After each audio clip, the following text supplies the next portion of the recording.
1998 में पाकिस्तान के foreign minister और इंडिया के फॉरेन मिनिस्टर ये सब यूएन में मौजूद थे।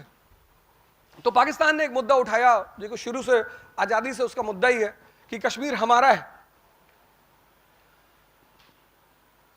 तो इंडिया के फॉरेन मिनिस्टर ने कहा कि सर हम मानते हैं कि कश्मीर पाकिस्तान का है, और कश्मीर में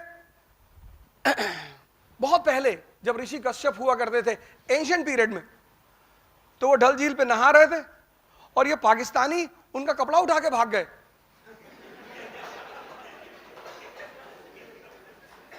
आज से 2000 साल पहले। तो उन्होंने कहा सर हम बिल्कुल मानते हैं सर 2000 साल पहले ऋषि कश्यप जिनके नाम पे कश्मीर का नाम पड़ा वो नहा रहे थे डल झील में, और ये पाकिस्तानी आए और ये उनका कपड़ा लेके भाग गए। तो पाकिस्तान के फॉरेन मिनिस्टर ने कहा कि आपका दिमाग खराब है, 2000 साल पहले तो पाकिस्तान था ही नहीं।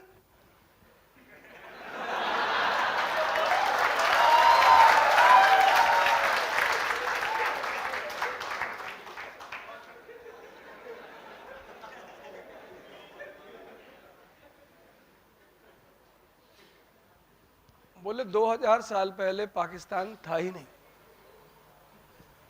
तो बोले चचा जब 2000 साल पहले पाकिस्तान था ही नहीं लेकिन हम थे,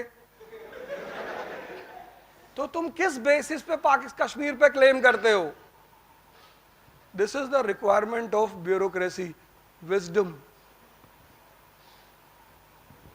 ये किसी कॉलेज में नहीं मिलती, नहीं तो सारे अमीर लोग अपने बच्चों को दे देते। अगर 4 चीजें बाजार में मिलती तो अमीर हमेशा अमीर रहता और गरीब हमेशा गरीब रहता। उसमें से पहली चीज है विजडम।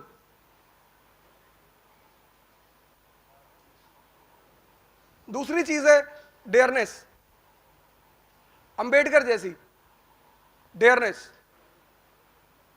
कि हम तो पढ़ेंगे,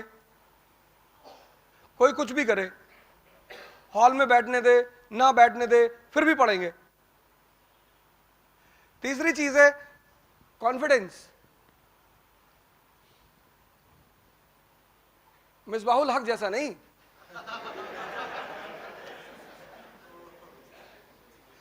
धोनी जैसा कॉन्फिडेंस। और चौथी चीज है एंथुसियाज्म।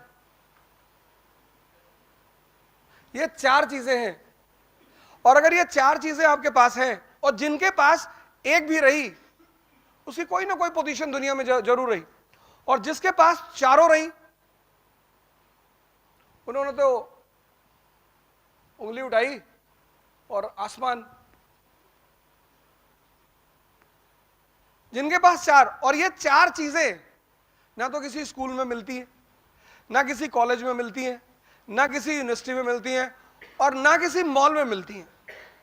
अगर ये 4 मिल रही होती तो अमीर हमेशा अमीर होते और गरीब हमेशा गरीब होते, क्योंकि अमीर इसको मोनोपोलाइज कर लेता। तो पहली रिक्वायरमेंट, जो पहली चीज, और विजडम डेवलप करने का सबसे आसान तरीका, सबसे आसान, सिर्फ नहीं आसान, सबसे आसान तरीका है एजुकेशन। इसका मतलब यह नहीं कि जो एजुकेटेड नहीं है उनके पास विजडम नहीं है। ऐसे बड़े सारे लोग हिस्ट्री में हैं। कबीर एक आदमी आया, उनसे कहा कि साहब शादी करनी चाहिए या नहीं करनी चाहिए? बोले कल आना फिर बताएंगे। उसने कहा यार आज ही बता दो यार, 50 किलोमीटर चल के आए। बोले कल आओ, कल आना 12 बजे दोपहर में, और मई का महीना, बनारस, 12 बजे दोपहर, आफ्टरनून, सूरज सर पे चमक रहा होता है। बोले 12 बजे ही आना। तो जब वो उनके घर पहुंचा, वो आदमी बुलाया बाहर कबीर को, बोला बताइए आपने कल बुलाया था कि मैंने पूछा था आपसे शादी करें या ना करें? बोले रुको यार, इतने इंपेशेंट क्यों हो रहे हो, बता रहे हैं ना। फिर उन्होंने अपने बीवी को आवाज लगाई।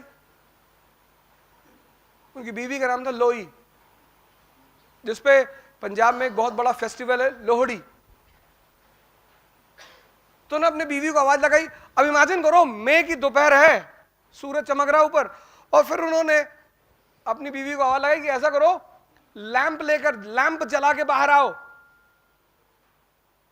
मेरी निडल गिर गई है बाहर। लैंप, उनकी बीवी लैंप लेकर बाहर आई और दोनों हस्बैंड एंड वाइफ झोपड़ी के बाहर निडल खोजने लगे। तो उस आदमी ने जाके कहा कि भैया,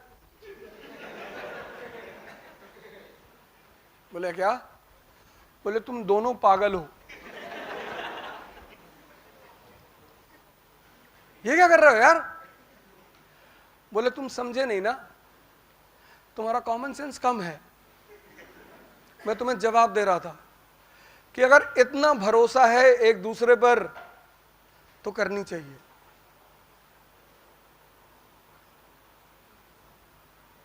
विजडम, राजशाही का पहला सिद्धांत है विजडम, किंगशिप का, एरिस्टोक्रेसी का।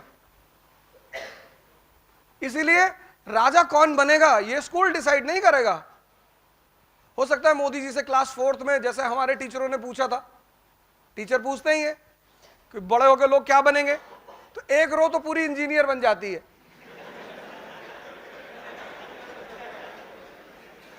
Madam I will become engineer madam.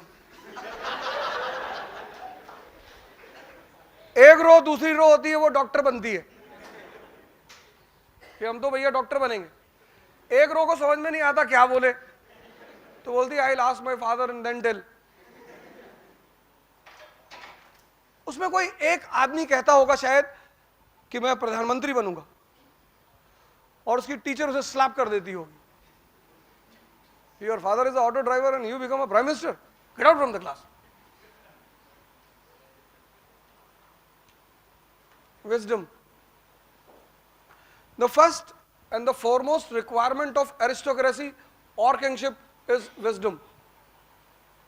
Wisdom आएगी कहां से? Education से।